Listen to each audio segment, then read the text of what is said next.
किसी ने कहा कि जब हम रूढ़ियान करते हैं तो ये भी तो याद की यात्रा ही है ना। तो एक बहुत अच्छा विशेष पॉइंट आया कि रूढ़ियान में आप आत्मा के चक्र की रूढ़ियान कर रहे हैं या देह और देहधारियों की बातें कर रहे हैं। रूढ़ियान किसके साथ कर रही है? जो रूहों का बाप है।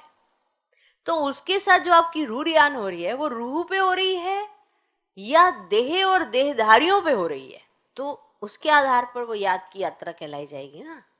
हम कहते हैं हमने आज बाबा के साथ बहुत रूढ़ियान की।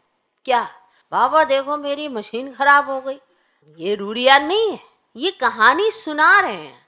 अब इसे हम याद की यात्रा कह दें। बड़ा विशेष पॉइंट लगा कि सच में रूढ़ियान क्या होती है।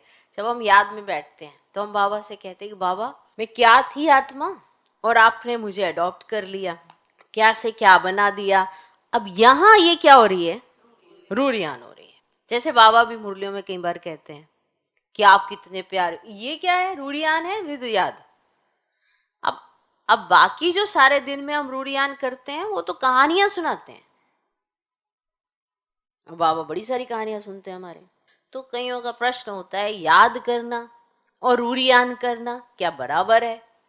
तो रूढ़ियान में अगर जर्नल यानी कि देह और देह से जुड़ी हुई चीजों की बात कर रहे हो तो वो सिर्फ बात कर रहे हो, रूढ़ियान नहीं कर रहे हो। इसलिए इसको भी आप थोड़ा करेक्ट कर लेना तो हमें पता चलेगा। नहीं तो सारा दिन हम देव और देह की बातें ही करते रहते हैं और कहते हैं हमारा तो बाबा ही है और न कोई। और जैसे ही कोई हमारे हिसाब से चलता हुआ नजर नहीं आता तो सुनना और सुनाना शुरू हो जाते हैं। तो अगर आप भगवान से रूढ़ियान कर रहे थे तो आपके बोल मधुर होने चाहिए। इसीलिए जब हम योग से उठते हैं तो अगर देह और देहधारी के बीच में ही बैठे हुए हो तो आपका योग नहीं लगता और उसके बाद आपके अंदर साइलेंस भी नहीं आता, महसूसता भी नहीं आती। तो इस पे आप थोड़ा विचार करना। ओके।